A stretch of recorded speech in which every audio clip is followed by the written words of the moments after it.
Hello friends, AP Singh के हवाले से मैं कुछ लेटेस्ट अपडेट आप लोग के साथ शेयर करूंगी। तो welcome back to my channel Desi Pari blog. और आप लोग कैसे हैं? और मैं भी अल्हम्दुलिल्लाह बिल्कुल ठीक ठाक हूं। जैसे कि आप लोग जानते हैं, आजकल बहुत गर्मा गर्मी छाई हुई है हैदर भाई की न्यूज़ को लेकर के, और हम सब जुटे हुए हैं हैदर भाई को इंसाफ दिलाने के लिए। पर हम सच का साथ देंगे और हक की बात करेंगे। 15 तारीख को एपी सिंह की कोर्ट में पेशी थी, वहां उसने क्या बयान दिया वो भी हम आपको सुनाएंगे।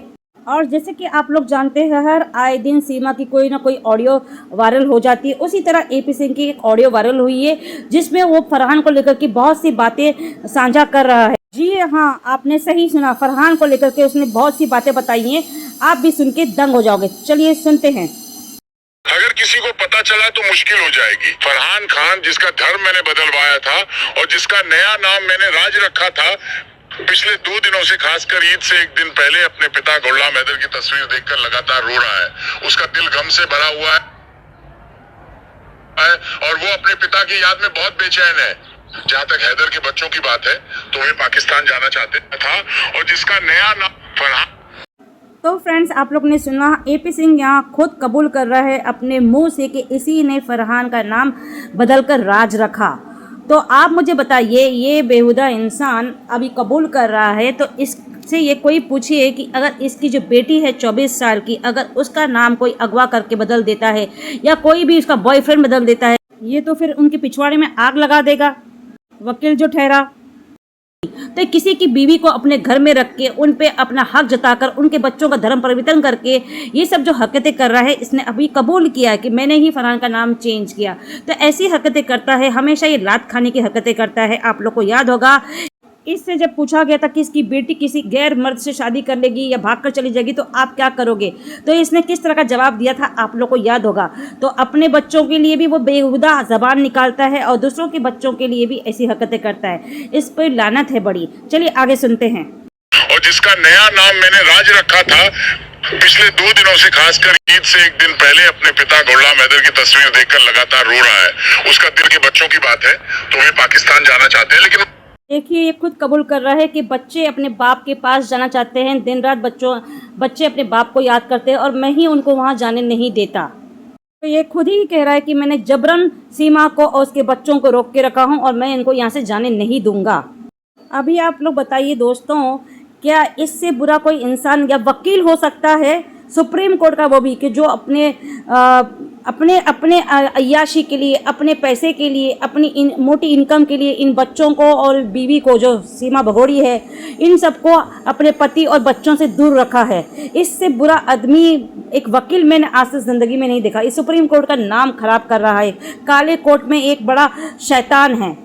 तो फ्रेंड्स, देखा आपने, ये इंसान, ये एपी सिंह वकील काले कोर्ट में एक शैतान है और ये गाली के लिए बना हुआ है, और आप लोग बेशुमार उसको गाली और बदवाई देना। चलिए मैं सुनाती हूँ उसकी और बड़ी बड़ी नीचता, इसके नीचपन, कैसी कैसी ये बातें करता है। कोशिश कर रहा हूँ कि उन्हें भारतीय नागरिकता मिल जाए। मैं नहीं चाहता कि वे पाकिस्तान जाएं, क्योंकि मैंने इन्हीं बच्चों के जरिए अपनी रोजी रोटी कमानी है।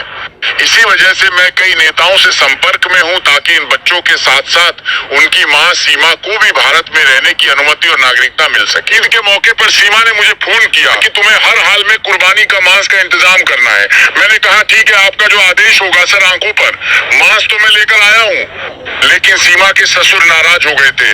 उन्होंने कहा देखिए, हम तो सुना आप लोगों ने, इसने क्या कहा कि मैं सीमा और उसके बच्चों के हक के लिए किसी भी हक तक जा सकता हूं, और मैं बहुत से पॉलिटिशियन को जानता हूं। आपने ये भी सुना कि ईद वाले दिन ये मांस मच्छी, मतलब बोलते हैं ना, हमारे में मटन लेके भी आया था वो खिलाने के लिए, क्योंकि सीमा का दिल ललचा रहा था। और सीमा की जब ख्वाहिश पूरी नहीं करेगा तो सीमा डांस ठुमके कैसे लगाएगी, आप तो जानते ही हो। और आगे सुनिए ये फरहान के हवाले से और क्या कहना चाह रहा है। केवल चिकन खाते हैं, हम सब्जी खाने वाले ही। मैंने उन्हें समझाया कि कोई बात नहीं, सीमा पहले भी मांस खाती रही है।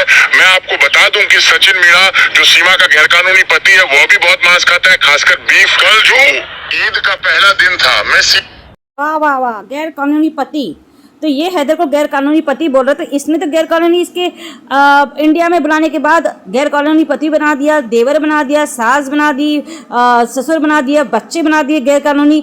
इसने कितने गैर कानूनी रिश्ते बना दिए सीमा के जब यहाँ पर आई है, और अभी इसके असली पति को गैर कानूनी बोल रहा है। शर्म कर तू।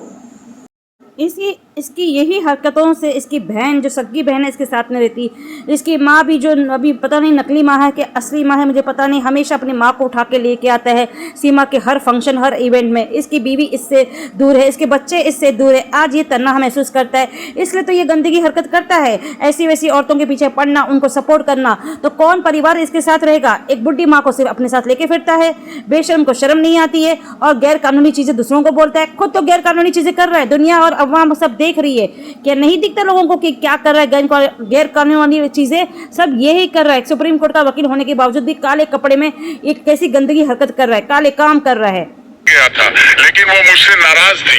सीमा कह रही थी कि आपने योगी के जन्मदिन पर मेरे घर चल गया, उन्होंने छत के ऊपर से सब देख लिया था जबकि हम कमरे में थे। सीमा बहुत नाराज थी, लेकिन मैंने उसे समझाने की कोशिश की। सीमा ने मुझसे कहा कि चूंकि मैं सुप्रीम कोर्ट ऑफ इंडिया का वकील हूँ और मेरे चैम्बर में कई मुस्लिम दोस्त आते हैं, इसीलिए मैंने देखिए, ये खुद बयान कर रहा है कि इसके चैम्बर में 8-10 लोग हैं, जिसमें से 2 लोग वाकई में मुस्लिम हैं, और उन्हीं लोग ने इसको गोश्त दिया था। तो ये तो मिस्टर मटन खाते नहीं, गोश्त खाते नहीं, तो क्या करेंगे? फिर सीमा के लिए लेके गए, और सीमा को खुश करना था। उस दिन ईद का दिन था, सीमा तो ललचा रही थी, इंतज़ार कर रही थी। फ्रेंड्स, जाहिर बात है AP सिंह ये बात सच ही बोल रहा होगा, क्यों ना करेगा। सीमा के लिए वो हर कुछ हरकतें कर सकता है। जैसे कि पहले भी हमने बताया था कि AP सिंह के अगेंस्ट 2 सुप्रीम कोर्ट के वकील हैं, जो एप्लीकेशन दाखिल की है। उस एप्लीकेशन पे क्या असर लिया गया है और क्या कुछ हुआ है, हम आपको अगले ब्लॉग में बताएंगे। अब थोड़ा सा वीडियो और रह गया है, ऑडियो, उसको आप सुन लीजिएगा। फिर मैं उसे बाहर लेकर गया रात को आइसक्रीम खिलाने के लिए। हालांकि सीमा घर में नजर बंद है और जमानत पर रह रही है। मेरी पहुंच और तरीका सबको पता है, और मैंने पुलिस की अनुमति के बिना उसे आइसक्रीम खिलाने ले गया था। अब वो ठीक है और मुझसे खुश भी है। मैं निर्भया केस में दोषियों का वकील था, तब भी मुझे बहुत ज्यादा नफरत मिली। सुप्रीम कोर्ट ऑफ इंडिया का वकील होने के बावजूद मुझे अक्सर गलत समझा जाता था कि मैं सिर्फ पैसा लेने वाला हूं, जो मेरा कानूनी हक है। इस समय सीमा हैदर भारत में गैरकानूनी तरीके से रह रही है और अपने 4 बच्चों को भी अपने साथ लाई है। मैं उसका वकील हूं, लेकिन लोगों को इस बात पर आपत्ति है। सबको पता है कि मैं TRP और पैसों के पीछे रहता हूं, और मुझे व्यक्तिगत रिश्तों की कोई परवाह नहीं। ये तो बात सही है कि इसको कोई रिश्तों की बिल्कुल परवाह नहीं, कोई रिश्तों का मोल भाव ये जानता नहीं है। तो फ्रेंड्स, फिलहाल इस वीडियो को कैसा लगा सुनकर आप ज़रूर बताइएगा। और ये ऑडियो सच है या झूठ है, हम इसकी बिल्कुल पुष्टि नहीं करते हैं, क्योंकि ये हमारे पास ऑडियो लगी थी हाथ में, हमने सुना दिया। और कैसा लगा वीडियो कमेंट्स में ज़रूर बताइएगा, और मिलते हैं अगले ब्लॉग में कुछ नए अपडेट के साथ। तब तक के लिए बाय, खुदाफिज़, अपना बहुत सा ख्याल रखिएगा।